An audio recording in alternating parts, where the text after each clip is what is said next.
घर वाली प्रॉपर।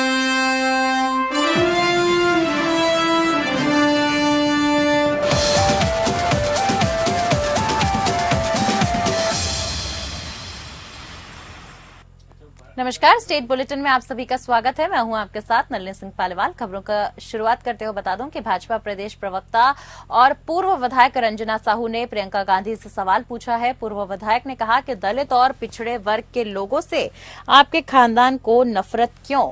अर्चना गौतम से आपकी मौजूदगी में आपको सचिव ने छेड़छाड़ की, आप मौन क्यों रहे? साथ ही जवाब क्यों नहीं देती? रंजना साहू ने कहा कि प्रियंका गांधी आप छत्तीसगढ़ में महिला उत्थान, महिला प्रगति, महिला स्वाभिमान की बड़ी बड़ी बातें करेंगी। उससे पहले ये बताएं कि प्रियंका जी आपके सचिव पर कांग्रेस के ही दलित नेता अभिनेत्री अर्चना गौतम ने संगीन आरोप लगाए थे। SC/ST एक्ट में केस भी किया गया था। साथ ही वारदात रायपुर में ही कांग्रेस के अधिवेशन के दौरान हुई थी। ऐसा क्यों कराया आपने प्रियंका जी? साथ ही दलितों, पिछड़े वर्ग के लोगों से इतनी नफरत आपको क्यों है? आपको और आपके खानदान को क्यों इतनी नफरत है? कई बार पूछ चुके हैं, जवाब क्यों नहीं देती?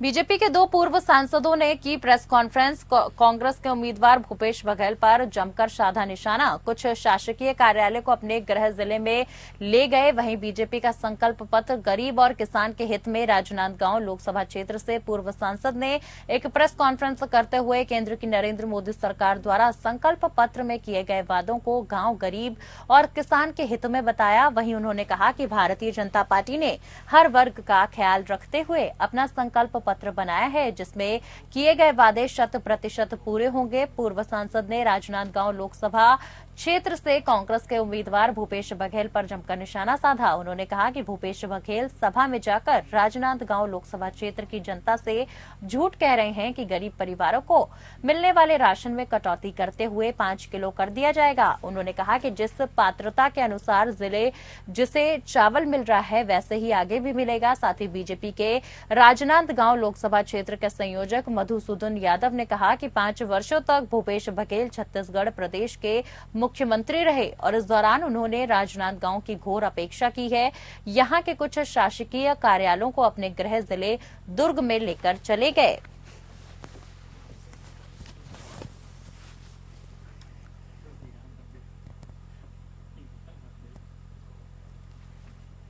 राजनांदगांव लोकसभा सीट से बहुजन समाज पार्टी ने देवलाल सिन्हा को अपना प्रत्याशी बनाया है। बता दें कि देवलाल सिन्हा अपने संगठन के पदाधिकारी के साथ जिला प्रेस क्लब कवर्धा में प्रेस कॉन्फ्रेंस के दौरान कहा कि राजनांदगांव लोकसभा सीट में पूर्व मुख्यमंत्री भूपेश बघेल तो वर्तमान सांसद भाजपा से संतोष पांडे चुनाव मैदान में हैं, किंतु जनता दोनों प्रत्याशी को इसलिए नुकार रही है क्योंकि वर्तमान सांसद ना तो अपने कार्यकर्ता को और ना मतदाता को अपने 5 साल के कार्य से संतुष्ट कर पाए हैं और जनता के सामने पूरी तरह से नकारे जा चुके हैं। वहीं पूर्व मुख्यमंत्री भूपेश बघेल अपने विगत 5 साल के कार्यकाल में छत्तीसगढ़ की जनता को बता चुके हैं कि वो किसी काम के नहीं रहे और इसीलिए छत्तीसगढ़ की जनता उन्हें नकार चुकी है। इसके बावजूद लोकसभा सीट में अपनी बची सम्मान को खोने के लिए चुनाव मैदान में उतर आए। और साथ ही देवलाल सिन्हा ने बताया कि बहुजन समाज पार्टी मतदाता के सामने एक बहुत ही बेहतरीन छवि के साथ खड़ी है, जिसे जनता अपार समर्थन करते हुए भारी मतों से जिताने का संकल्प ले रही है।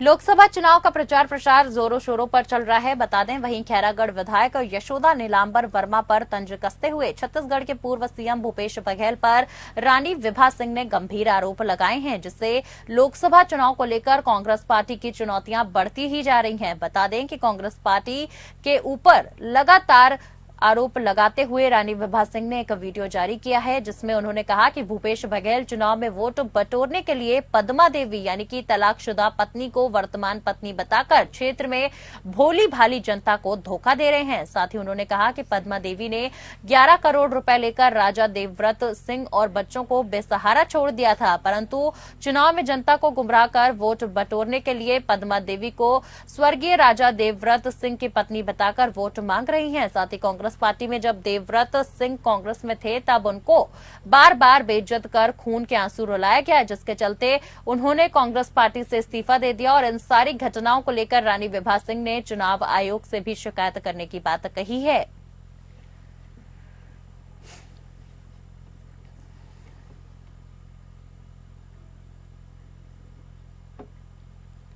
डबरा के सिमरिया हासखेड़ा गांव में बीते 6 दिनों पहले किसानों की खड़ी गेहूं की फसल में बिजली की स्पेसिंग से आग लग गई।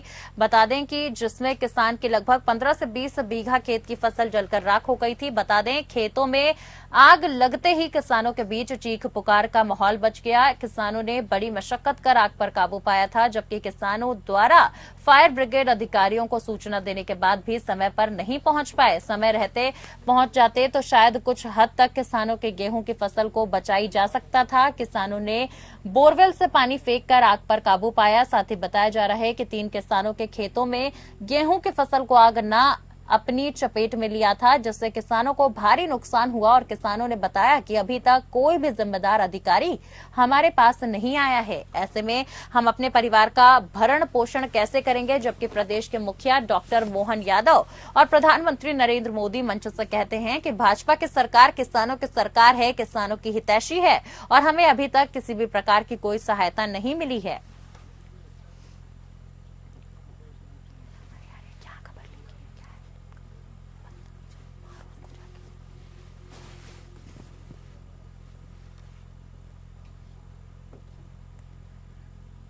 खबरों में आगे बढ़ते बता दूं कि खबर झारखंड से है। धनबाद लोकसभा से कांग्रेस प्रत्याशी अनुपमा सिंह और बेरमो के कांग्रेस विधायक कुमार जयमंगल सिंह लगातार बोकारो विधानसभा में लोगों से मिलकर आतंक के खिलाफ वोट देने की अपील कर रहे हैं। आपको बता दें कि बोकारो के लोहांचल में वहां के प्रबुद्ध लोगों के साथ प्रत्याशी और उनके पति ने बैठक कर लोगों से वोट देने की अपील की। साथ ही इस दौरान कुमार जयमंगल सिंह और उनकी पत्नी ने आतंक के खिलाफ बोकारो को उठ खड़े होने की अपील की। लगातार परिवारवाद का आरोप लगने पर कांग्रेस विधायक कुमार जयमंगल सिंह ने कहा कि परिवारवाद सिर्फ कांग्रेस में ही नहीं बल्कि बीजेपी में भी है, लेकिन परिवारवाद हमारे लिए सेवावाद है, क्योंकि हमारे संस्कार ऐसे हैं कि लोगों की सेवा करना ही हमारा धर्म है। बता दें कि झारखंड के धनबाद लोकसभा से कांग्रेस के प्रत्याशी अनुपमा सिंह और बेरमो के कांग्रेस विधायक कुमार जयमंगल सिंह लगातार बोकारो विधानसभा में लोगों से मिलकर आतंक के खिलाफ वोट देने की अपील कर रहे हैं। अब इसी कड़ी में बोकारो के लोहांचल में वहां के प्रबुद्ध लोगों के साथ प्रत्याशी और उनके पति ने बैठक कर लोगों से वोट देने की अपील की है। इस पूरी वोट अपील के दौरान कुमार जयमंगल सिंह और उनकी पत्नी के खिलाफ ने आतंक के खिलाफ बोकारो को उठ खड़े होने का आरोप अपील किया है। साथ ही लगातार परिवारवाद का आरोप लगने पर कांग्रेस विधायक कुमार जयमंगल सिंह ने कहा कि परिवारवाद सिर्फ कांग्रेस में ही नहीं है बल्कि बीजेपी में भी परिवारवाद है, लेकिन परिवारवाद हमारे लिए सेवावाद है, क्योंकि हमारे संस्कार ऐसे हैं, लोगों की सेवा करना ही हमारा यानी कांग्रेस पार्टी का धर्म है।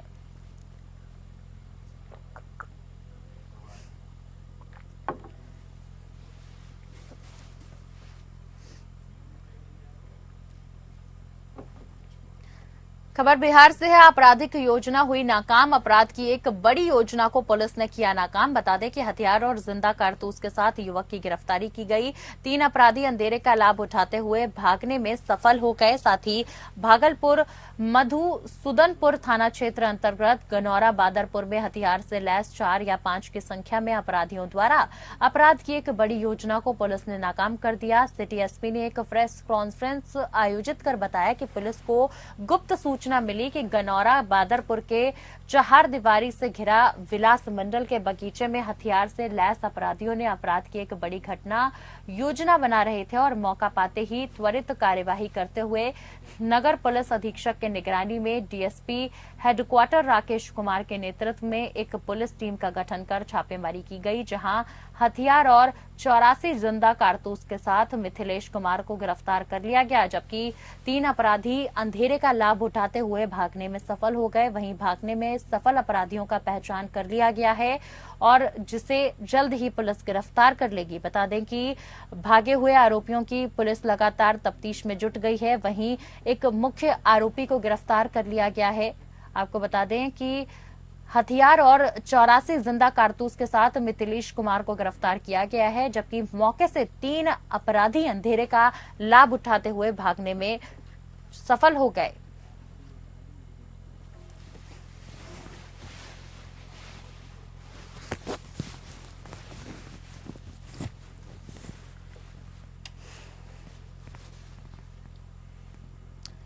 भागलपुर उत्पाद कोर्ट और एडीजे में शराब तस्करों को 5 साल के कारावास और एक साथ 1 लाख रुपए की आर्थिक दंड की सजा सुनाई गई। वहीं आर्थिक दंड नहीं देने पर अतिरिक्त 3 महीने का कारावास की सजा भी सुनाई गई। बता दें कि नवगछिया से 2 कार तेजी से पूर्णिया की ओर से खगड़िया जा रही थी। वहीं पुलिस को कुछ शक हुआ और दोनों कार को नवगछिया टोल प्लाजा के पास रोका गया, तो दोनों कार से भारी मात्रा में अंग्रेजी शराब बरामद हुई थी, जिसको लेकर केस दर्ज किया गया और युवक को सजा सुनाई गई। ये जानकारी एपीपी भोला प्रसाद मंडल ने दी है।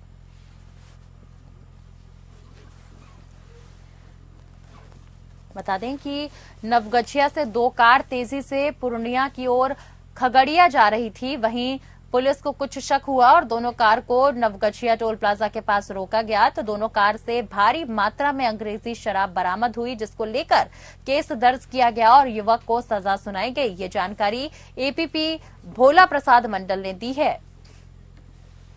पूरा मामला शराब तस्करी का है। आपको बता दें, शराब तस्कर को 5 साल की कारावास और 1 लाख रुपए की आर्थिक दंड की सजा सुनाई गई है।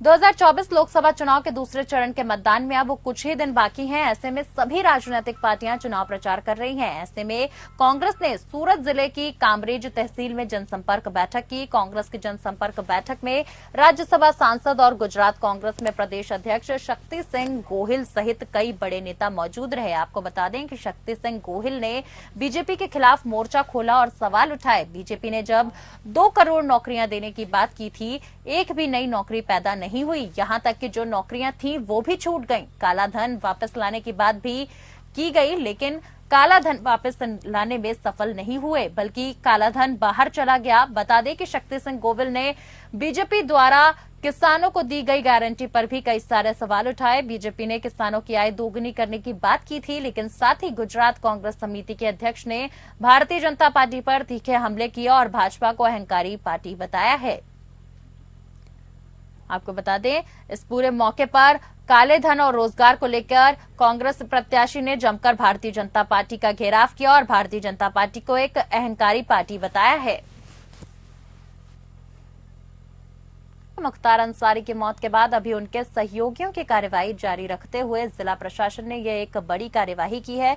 पुलिस ने मुख्तार अंसारी के करीबी रियाज अंसारी की 6.70 करोड़ की संपत्ति कुर्क की है। बता दें कि रियाज अंसारी गाजीपुर के बहादुरगंज नगर पंचायत अध्यक्ष हैं। साथ ही पुलिस ने गैंगस्टर एक्ट के तहत डीएम के आदेश पर रियाज अंसारी की कई संपत्तियां कुर्क की हैं।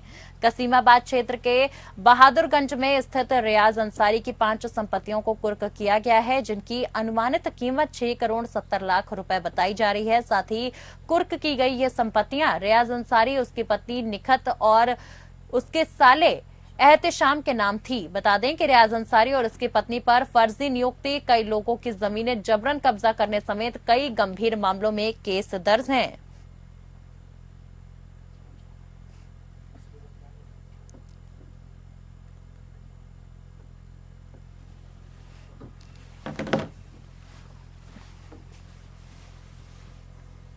देखिए, आपको बता दें कि गैंगस्टर एक्ट के तहत पुलिस ने पूरा मामला दर्ज किया है। मुख्तार के करीबियों पर अब पुलिस शिकंजा कस रही है। बता दें कि मुख्तार के करीबी रियाज की संपत्ति को पुलिस ने कुर्क किया है। रियाज अंसारी की 6.70 करोड़ की संपत्ति को पुलिस ने कुर्क किया है और इस पूरे मामले में पुलिस सख्ती दिखा रही है।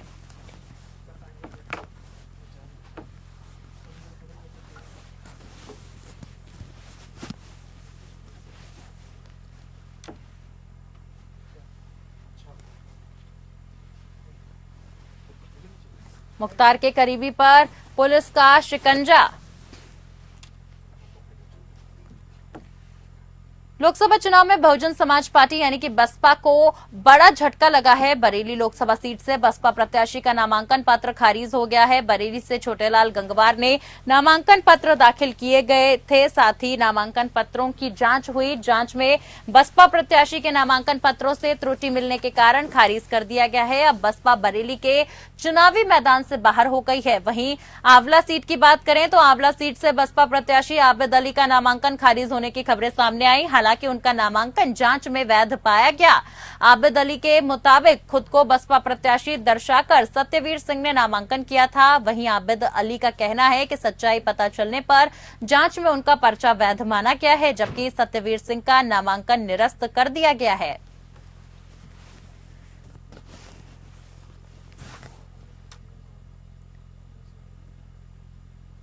– 2024 के लोकसभा चुनाव को लेकर मुसलमानों को लेकर भी भारतीय जनता पार्टी कोई कोताही करने के मूड में नहीं नजर आ रही है। आपको बता दें कि 2024 के लोकसभा चुनाव में मुस्लिम समुदाय को साधने के लिए अब भारतीय जनता पार्टी के द्वारा शह और मात का खेल खेलना शुरू कर दिया गया है। राजनीतिक गलियारों में मुस्लिम समुदायों के बीच मुस्लिम मंत्रियों को भेजकर भारतीय जनता पार्टी के द्वारा मुसलमान को साधने का प्रयास किया जा रहा है, जिससे कि मुसलमान बाहुल्य अलीगढ़ में कमल के फूल को खिलाने में मुस्लिम वोटर भी अपनी भूमिका निभा सकें।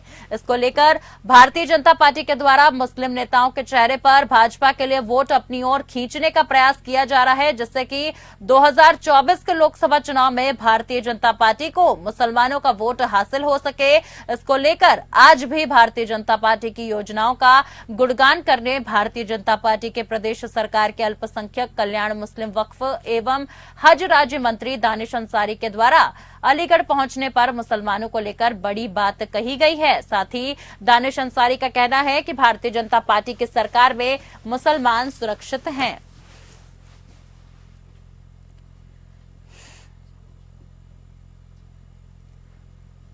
उत्तर प्रदेश के अलीगढ़ में भाजपा कार्यकर्ताओं ने लोकसभा चुनाव के बीच आचार संहिता की जमकर धज्जियां उड़ाई। जी हां, भाजपा कार्यकर्ताओं ने शहर के सेंटर पॉइंट इलाके में बसपा प्रत्याशी के प्रचार में लगी कार को घेर लिया और इसके बाद कार पर चढ़कर पार्टी के झंडे लहराए और नारेबाजी करते हुए ड्राइवर के साथ अभद्रता की। इस घटना का वीडियो तेजी से वायरल हो रहा है। आपको बता दें कि बसपा पदाधिकारी ने मामले की शिकायत त्वरित रूप से पुलिस से करवाई। साथ ही वायरल वीडियो में भाजपा कार्यकर्ता बसपा प्रत्याशी की पर चढ़कर बीजेपी का झंडा लहराते दिखे और इस घटना के बाद गुस्साए बसपा कार्यकर्ता और पदाधिकारी एसपी ऑफिस पहुंचे और संबंधित लोगों के विरुद्ध कार्यवाही की मांग की। साथ ही बता दें कि पुलिस ने इस मामले में केस दर्ज कर संबंधित लोगों के विरुद्ध जांच कर वैधानिक और चुनाव आचार संहिता के उल्लंघन की कार्यवाही करने की बात कही है।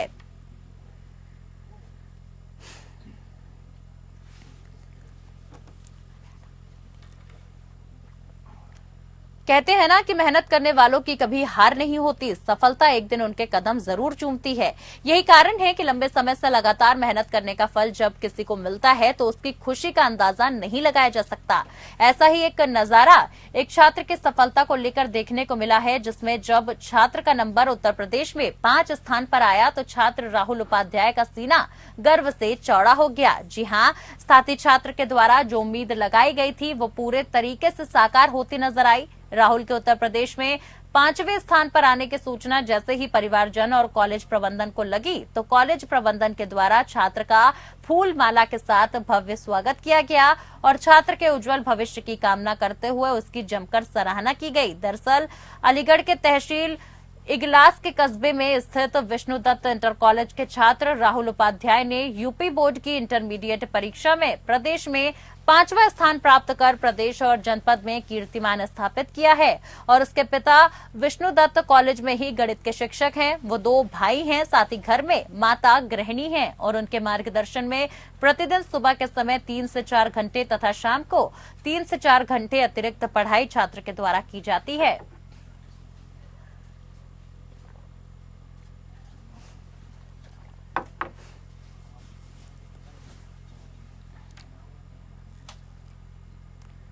उत्तर प्रदेश बोर्ड का 10वीं और 12वीं के परिणाम आ चुके हैं। बता दें कि शुभम वर्मा और प्राची ने यूपी में टॉप किया है। शुभम वर्मा इंटर में टॉप किया गया है, तो वहीं प्राची द्वारा हाई स्कूल में टॉप किया गया है। बता दें कि दोनों छात्र यूपी के सीतापुर के रहने वाले हैं और एक ही कॉलेज में पढ़ते हैं। साथ ही परिवारजनों और गुरुजनों में पूरे रिजल्ट को लेकर खुशी का माहौल है।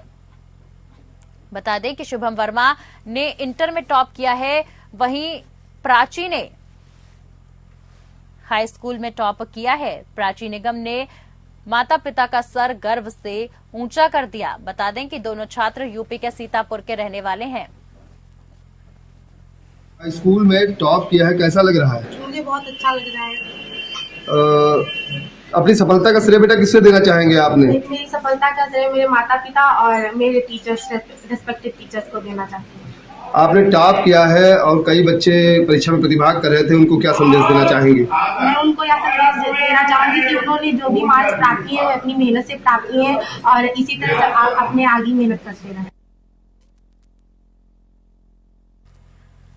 खबर अमरोहा से है। अमरोहा के आदमपुर थाना क्षेत्र के गांव में बीती 20 अप्रैल को 2 गुटों में मारपीट का वीडियो सीसीटीवी कैमरे में कैद हो गया, जो सोशल मीडिया पर जमकर वायरल हो रहा है। बता दें कि मामला आदमपुर थाना क्षेत्र के गांव रुस्तमपुर का है, जहां 20 अप्रैल को गांव निवासी शिवम, मोहित शर्मा, सोनू तीनों युवकों ने शोभित को पीट कर घायल कर दिया।